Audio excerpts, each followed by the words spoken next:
મિત્રો, આજે આપણે એક એવા ગોલ્ડન નિયમની વાત કરીશું જે તમારા સ્વાસ્થ્ય માટે ખૂબ જ મહત્વનો સાબિત થઈ શકે છે. આજની આ ભાગદોડવાળી જિંદગીમાં આપણી પાસે બધું જ છે, પણ શું આપણું સ્વાસ્થ્ય તેવું છે જેવું નોર્મલ હોવું જોઈએ? ડાયાબિટીસથી લઈને મોટાપા સુધી બધી જ બીમારીઓએ આપણી આ મોડર્ન જીવન જીવવાની રીતને ચારે બાજુથી પકડી રાખી છે. પરંતુ વિશ્વાસ રાખો, આ એક સિદ્ધાંત જે હું તમને જણાવીશ, જો તે સિદ્ધાંત તમે તમારા જીવનમાં અપનાવી લ્યો તો હું દાવા સાથે કહી શકું છું, તમારી 90% બીમારીઓ તમારાથી ઘણી દૂર જતી રહેશે અને તમને વધુ ફિટ, વધુ સ્વસ્થ અને તમે વધુ ખુશખુશાલ જીવન જીવી શકશો. તો ચાલો કાંઈ પણ રૂકાવટ વગર આ વિડીયોની શરૂઆત કરીએ અને જાણીએ શું છે આ ગોલ્ડન નિયમો અને આની પાછળનું વિજ્ઞાન શું છે, અને ખૂબ જ જરૂરી આ નિયમોને જીવનમાં કઈ રીતે ઉતારવા. તો ચાલો શરૂ કરીએ. તો મિત્રો, જે સિદ્ધાંત વિશે હું તમારી સાથે આજ વાત કરું છું તે છે આપણી ભૂખથી થોડુંક ઓછું ખાવાનું અને સૂર્યના આથમ્યા પછી કાંઈ પણ નહીં ખાવાનું. જી હા મિત્રો, આ નિયમ સાંભળવામાં જેટલો સિમ્પલ લાગે છે, જેટલો સહેલો લાગે છે અને તેટલો જ તે કામનો છે. અને આ નિયમ તમારા સ્વાસ્થ્યને ઘણું બધું સારું કરી શકે છે. મિત્રો, આપણું પાચન તંત્ર એક ફેક્ટરીની જેમ હોય છે. જેમ એક ફેક્ટરીમાં કાચો માલ આવે છે અને છેલ્લે તે સાવ કમ્પ્લીટ પ્રોડક્ટ બનીને બહાર નીકળે છે, તેવી જ રીતે આપણા પાચન તંત્રમાં ખોરાક જાય છે અને શક્તિમાં રૂપાંતરિત થાય છે. અને આ ફેક્ટરીની સૌથી મહત્વની વસ્તુ છે તે છે જઠરાગ્નિ. આયુર્વેદમાં જઠરાગ્નિને ખૂબ જ મહત્વ આપવામાં આવ્યું છે. આપણા શરીરની તે અગ્નિ છે જે આપણા ખોરાકને પચાવવાનું કામ કરે છે અને આપણને તાકાત આપે છે અને આપણી રોગ પ્રતિકારક શક્તિને વધારવાનું કાર્ય કરે છે. વિચારો કે આ જઠરાગ્નિ સરખી રીતે કાર્ય ન કરે તો તેનાથી શું થાય? તો જે ફેક્ટરી છે તેની કાર્યક્ષમતા ઘટી જાય. તો જ્યારે આપણે જરૂરિયાતથી વધુ જમીએ છીએ તો એવામાં આપણી જઠરાગ્નિ ઉપર વધુ કાર્ય કરવાની જવાબદારી આવે છે. તમે તેને એવી રીતે સમજો, તમારે ત્યાં કોઈ નાનકડી આગ બળે છે અને તે આગમાં તમે કોઈ એક મોટું લાકડું નાખી દો છો, તો તે આગ છે એ વધશે કે બુઝાઈ જશે? તેવી જ રીતે મિત્રો, જ્યારે આપણે વધુ ખાવાનું ખાઈ લઈએ છીએ તો આપણી શરીરની અગ્નિ છે તે દબાઈ જાય છે અને ખોરાક સારી રીતે પાચન થઈ શકતો નથી અને ઘણી બધી બીમારીઓ ઉત્પન્ન થવાનું કારણ બની જાય છે.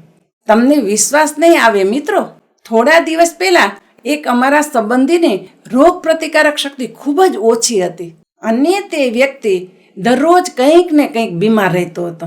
તેના લીધે દરરોજ તે અલગ અલગ દવા પણ ખાતો હતો અને વાતમાં જ મેં તેને કીધું કે તું આ નિયમ પાળવાનું શરૂ કરી દે. તેણે કહ્યું, હું ઘણી બધી વસ્તુ ટ્રાય કરી ચૂક્યો છું, એક વખત તું કહે છો તો આ પણ ટ્રાય કરીને જોઈ લઉં છું. મિત્રો, તેણે આ નિયમ પાળવાનું શરૂ કરી દીધું અને વિશ્વાસ રાખો, તેને થોડા જ મહિનામાં તેણે જોયું તેના શરીરની જે એનર્જી લેવલ છે તે વધવા લાગી, તેની રોગ પ્રતિકારક શક્તિ પણ વધી ગઈ અને તેને નીંદર પણ સારી આવવા લાગી અને તેનું વજન પણ ઘટવા લાગ્યું.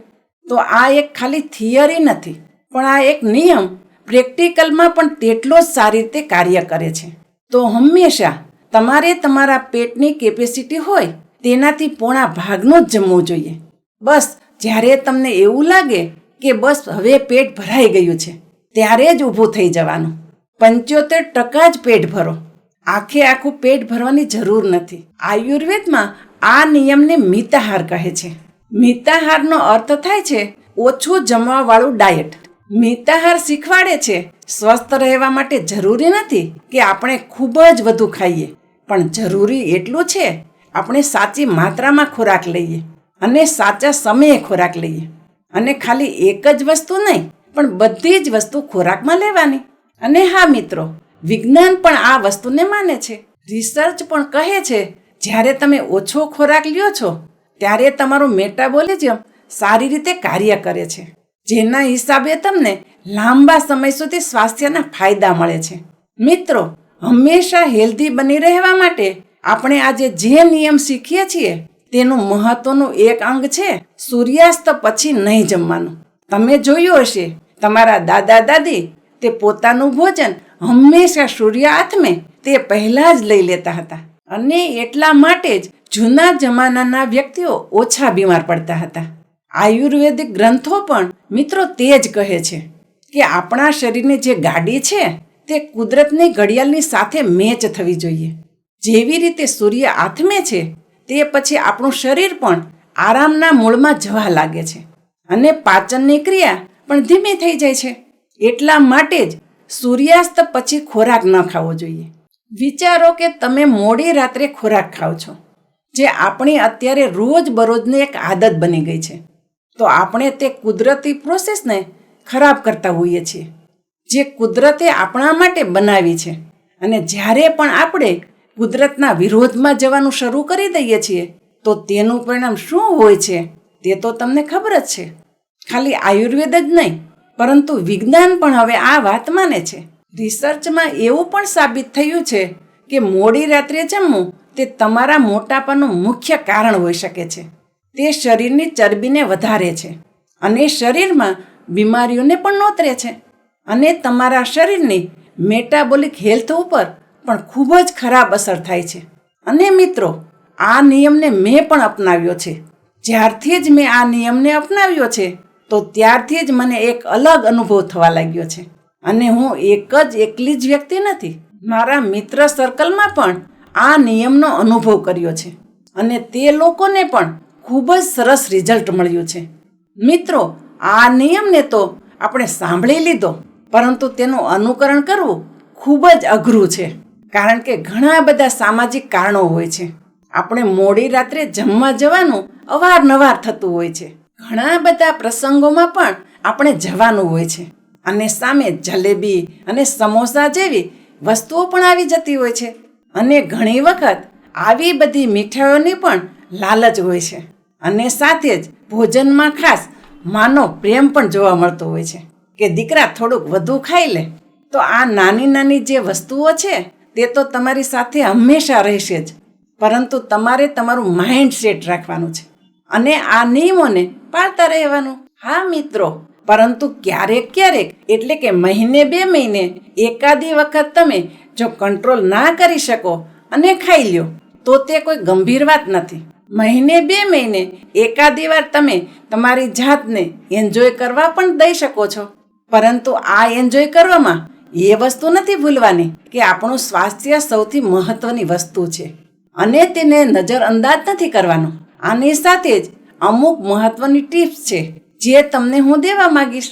જો તમે ઈચ્છો છો કે તમારી જે ખાવાની આદત છે તે વ્યવસ્થિત રીતે બની રહે અને તમારું ધ્યેય ભટકે નહીં અને તમે આ નિયમોને સારી રીતે ફોલો કરી શકો, તો સૌથી પહેલી વાત, હંમેશા ભોજનનો એક ફિક્સ ટાઈમ કરવાનો છે. અને બીજું, ભોજન હંમેશા બેસીને આરામથી જ ખાવાનું છે, કારણ કે ઉતાવળમાં ખાધેલું પચતું નથી. અને ત્રીજું, ભોજનની દરેક વસ્તુને 32 વાર ચાવવાની જ છે અને આ ભોજનનો તમારે પૂરેપૂરો સ્વાદ લેવાનો છે. અને ચોથી વસ્તુ, તમને ભટકાવનારી વસ્તુઓથી જેમ કે ટીવી છે, ફોન છે, આ બધી વસ્તુને જમતી વખતે તમારાથી દૂર રાખવાની છે. અને 5મી અને સૌથી મહત્વની વસ્તુ, તમારા શરીરની ભાષાને સમજો અને તેને ઓળખો, કારણ કે તમારું શરીર છે તે હંમેશા તમને સારું અને ખરાબ બંને વસ્તુના સંકેત આપે છે અને આ સંકેત ક્યારેય ખોટા હોતા નથી. શરીરના સંકેત હંમેશા તમને સાચો રસ્તો બતાવે છે જો તમે તેનું સમજીને અનુકરણ કરો તો. તો મિત્રો, આ હતો આપણો આજનો વિડીયો. હું આશા રાખું છું તમે તમારા જીવનમાં આ નિયમને ઉતારીને એક સ્વસ્થ અને સંતુષ્ટ જીવન જીવવાનો આનંદ જરૂર લેશો. આ વિડીયોને વધુમાં વધુ લોકો સાથે શેર કરો, જેથી બીજા લોકો પણ ખોરાક કઈ રીતે અને ક્યારે લેવાનો તે જાણી શકે અને તે પણ હેલ્ધી રહી શકે. મિત્રો, મને આશા છે આજનો આ વિડીયો તમને જરૂર પસંદ આવ્યો હશે અને આ વિડીયોમાંથી તમે કંઈક ને કંઈક નવું શીખ્યા હશો. જો વિડીયો તમને સારો લાગ્યો હોય તો વિડીયોને લાઈક અને ચેનલ ઉપર નવા હોય તો ચેનલને સબસ્ક્રાઈબ પણ કરો અને બધા લોકો સાથે શેર કરો. હું શારદાબેન ગોસ્વામી તમને ફરી મળીશ એક નવા જ વિડીયો સાથે. ત્યાં સુધી મસ્ત રહો, સ્વસ્થ રહો.